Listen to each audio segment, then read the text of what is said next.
The eviction notice felt heavy in my hands as I watched Rebecca strut around our childhood home like she owned it. Well, technically she did now, according to the will she presented at the estate lawyer's office this morning. "Don't worry," she said, examining her perfectly manicured nails.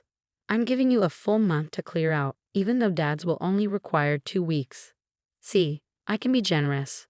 My name is Sophie Anderson, and at 34, I was watching my older sister dismantle my entire life with a few pieces of paper and a smile that didn't quite reach her eyes.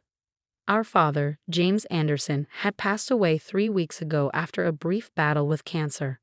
The loss was devastating enough. But now this. I don't understand," I said, keeping my voice steady despite the rage building inside me. "Dad always said he was leaving the house to both of us. He wanted us to share it." Rebecca rolled her eyes, settling into Dad's favorite leather armchair like she was trying it on for size. "People change their minds, Sophie." Dad finally realized which daughter actually deserved his legacy. I looked around the study where we stood, Dad's sanctuary filled with his books, his collection of antique maps, and a lingering scent of his favorite pipe tobacco.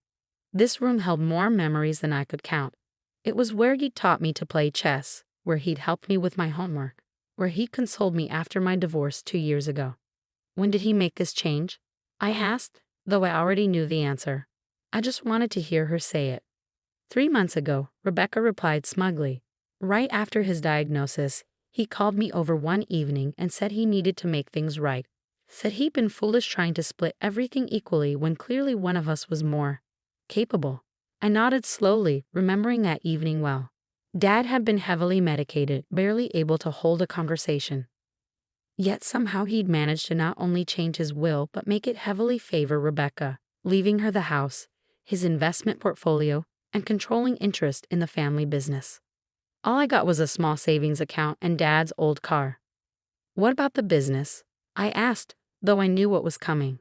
"Of that," Rebecca waved her hand dismissively. "The board already approved my appointment as CEO. After all, I have been running things while you were off playing artist." I bit back a retort. My playing artist had actually been running a successful graphic design firm for the past 8 years. But Rebecca had always dismissed it as a hobby. In her world, if you weren't wearing a power suit and making other people miserable, you weren't really working. "I'll need the keys to the house," she continued, holding out her hand. "All copies, please, and don't even think about making extras." I reached into my pocket and pulled out my keyring, carefully removing the house key I'd had since I was 12. But as I did, my fingers brushed against another key, smaller, older, almost forgotten. The key to Dad's private safe. Rebecca didn't know about that safe. Nobody did, except me and Dad. He'd shown it to me on my 30th birthday, hidden behind one of his beloved antique maps. "Keep this between us," he'd said with a wink. "Sometimes a person needs a place for their real treasures." I handed Rebecca my house key, watching as she practically snatched it from my fingers. "I'll have my things out by the end of the month," I said quietly. "Make sure you do," she replied, standing up and straightening her designer blazer. "I'm having the locks changed tomorrow anyway, but I'd hate to have to call the police if you overstay your welcome." As she clicked her way out of the study in her expensive heels, I waited until I heard the front door close. Then I counted to 100, making sure she was really gone. Only then did I move to the far wall, where Dad's prized 1847 map of London hung in its heavy wooden frame. My hands were steady as I lifted it carefully, revealing the small wall safe behind it. The old key fit perfectly, just as it had countless times before. But this time, when I opened the safe, I wasn't looking for the family photos or childhood mementos Dad kept there. I was looking for the envelope he placed inside 3 weeks ago, just days before he died. "Sophie," he'd whispered from his hospital bed, pressing the envelope into my hands. "Put this in the safe. Don't tell your sister. Promise me." I promised, though I hadn't looked inside the envelope at the time. I was too focused on his failing health, on trying to make his last days comfortable. But now, the envelope was exactly where I'd left it, tucked behind a stack of old photographs. My hands trembled slightly as I opened it, pulling out several documents that would change everything. The first was a will, Dad's real will, dated just 2 weeks before his death and properly notarized. But it wasn't the will that made my breath catch in my throat. It was the second document, A detailed record of financial transactions spanning the past 5 years, all in Dad's meticulous handwriting. And at the top, a single sentence that made my blood run cold. Evidence of Rebecca's embezzlement from Anderson Global, estimated total, $2.7 million. There was more: bank statements, transfer records, copies of forged signatures.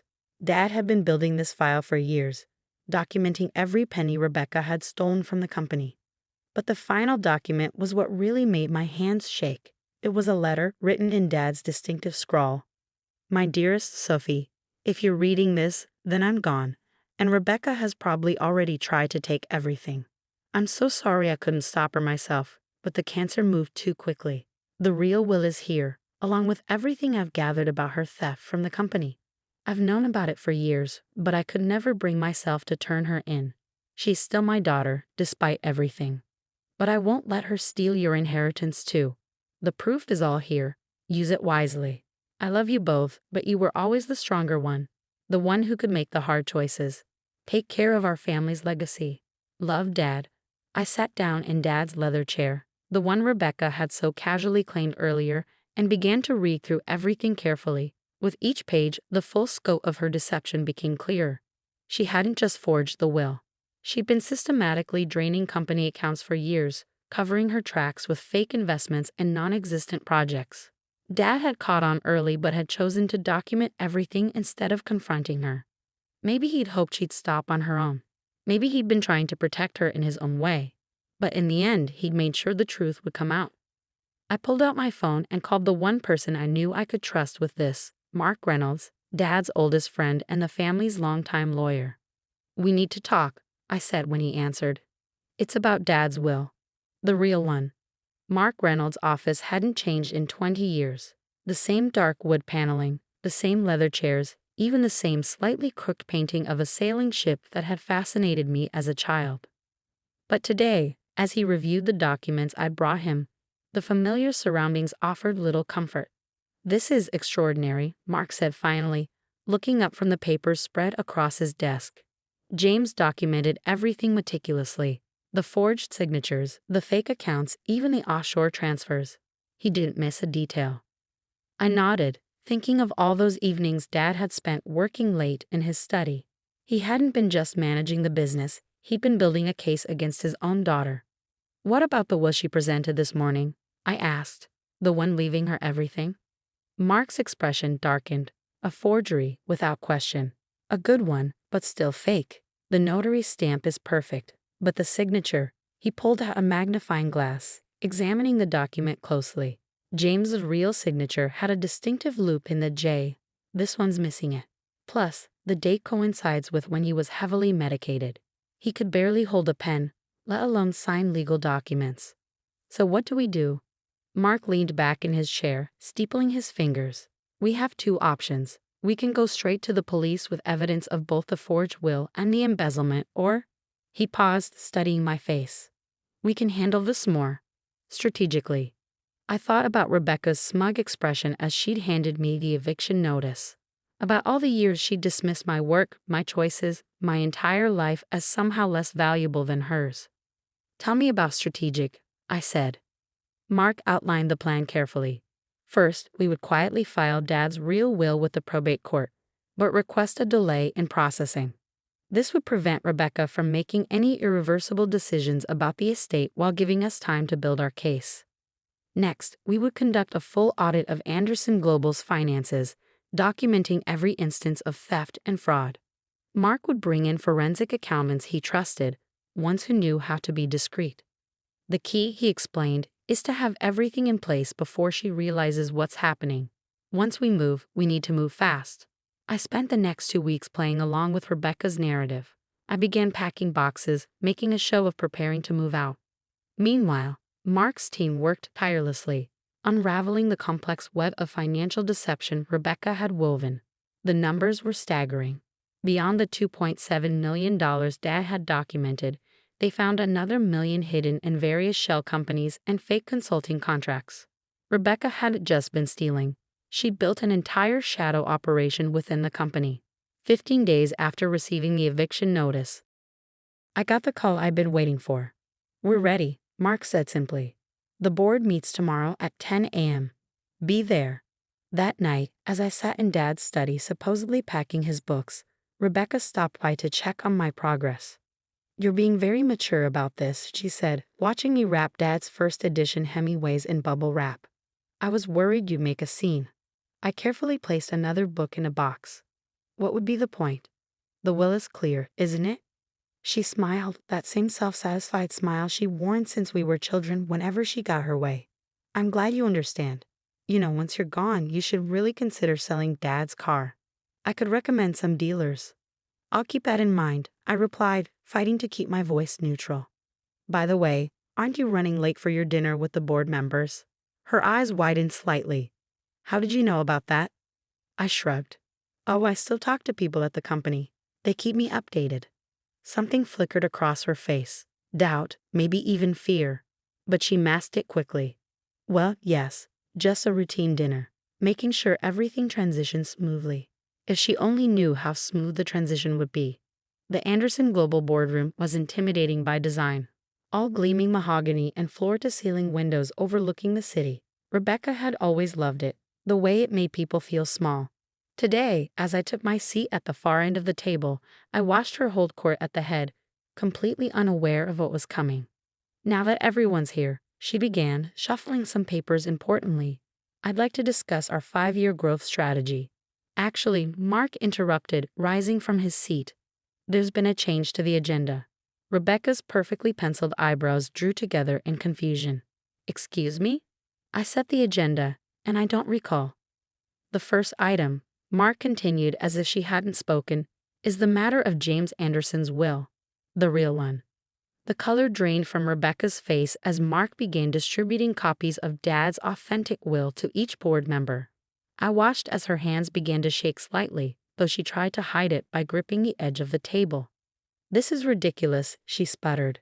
"We've already been through this. The will was read weeks ago." "That will," I said quietly, speaking for the first time, "was a forgery. Just like the signatures on all those transfer documents you've been using to steal from the company." The room went deadly silent. One by one, the board members began examining the documents in front of them. Not just the will, but the extensive evidence of Rebecca's embezzlement that Mark's team had compiled. "These are very serious allegations," Thomas Chin, the head of the board, said gravely. "Ms. Anderson, do you have any explanation for these discrepancies?" Rebecca's composure cracked. "This is absurd. Sophie's just jealous because Dad chose me to run the company. She's always been jealous of my success." Success? I couldn't help but laugh. "Is that what you call stealing nearly $4 million from our family's company? I built this company," she shrieked, jumping to her feet. "While you were playing with your little art projects, I was here every day, making the hard decisions. Like the decision to create fake consulting firms to funnel money into your personal accounts." Mark asked mildly, sliding another document across the table. "Or the decision to forge Dad's signature on international wire transfers." Rebecca's eyes darted around the room like a trapped animal's, looking for an ally, an escape route, anything. But she found only shocked and disgusted faces. "Dad knew," I said softly. "He knew everything, Rebecca. He documented it all. But instead of turning you in, he protected you. Right until the end, he was trying to protect you. Then why?" Her voice cracked. "Why reveal it now? Because you couldn't stop, could you? Even after he died, you had to take more. You forged his will, tried to steal my inheritance, and planned to continue bleeding the company dry." Thomas Chen cleared his throat. "The police are waiting in the lobby. Mr. Reynolds has already provided them with copies of all documentation." Rebecca collapsed back into her chair, her carefully constructed world crumbling around her. "You can't do this," she whispered. "I'm your sister." "Yes, you are," I replied, standing up. "And you'll always be my sister. But Dad trusted me to protect his legacy, the real one, not the empire you tried to build on lies and theft." As the police led Rebecca away in handcuffs, I remained in the boardroom, staring out at the city below. The same view she loved so much, the one she thought proved her superiority. The aftermath was exactly what you'd expect. Rebecca was charged with multiple counts of fraud, embezzlement, and forgery. She took a plea deal to avoid a lengthy trial, but still ended up with 8 years in prison. The house, my house now, according to Dad's real will, felt different without the weight of secrets. I kept his study exactly as it was, right down to the antique map hiding the safe. Sometimes I sit in his leather chair, remembering how he taught me that strength isn't about dominating others, but about doing what's right, even when it's hard. Mark helped me restructure the company, implementing new financial controls and bringing in fresh talent. Anderson Global not only survived the scandal but thrived, partly because employees no longer had to work under Rebecca's toxic leadership. A year after everything happened, I received a letter from Rebecca's prison. Her handwriting, once so precise and controlled, was shaky. Dear Sophie, I've had a lot of time to think in here. About Dad, about what I did, about who I became. I don't expect forgiveness. I'm not sure I even deserve it. But I want you to know that I understand now. Dad chose the right person to protect his legacy. I'm sorry for everything. Rebecca. I keep the letter in Dad's safe, along with all the other family documents that matter. Not because I've forgiven her, that will take time, if it ever comes, but because it's part of our story now. A reminder that sometimes the hardest choices are the right ones. The company continues to grow, but differently now. We've established a foundation in Dad's name that provides art education grants to underprivileged kids. My little art projects are finally being put to good use, designing materials for the foundation's programs. Late at night, when I'm working in Dad's study, I sometimes imagine I can smell his pipe tobacco, feel his presence in the room. I think he'd be proud, not just of how I handled Rebecca's betrayal, but of how I'm moving our family's legacy forward. The antique map still hangs on the wall, hiding its secrets, but now it reminds me of something else Dad used to say. The truth always finds its way to the surface. The only question is whether you'll be ready when it does. I was ready, and because of that, everything he worked for, everything he believed in, lives on. As for Rebecca, she'll be eligible for parole in 4 years. I don't know if she's really changed, if prison has taught her what Dad tried so hard to teach her about integrity and responsibility. But I do know this: when she gets out, she'll find that the door to Dad's study, my study now, is still open, because that's what family does. We leave the door open, even when we're not sure anyone deserves to walk through it. That's the real legacy Dad left us. Not the money, not the company, but the understanding that true strength lies in being able to do the right thing, even when it breaks your heart. And that's a lesson worth protecting.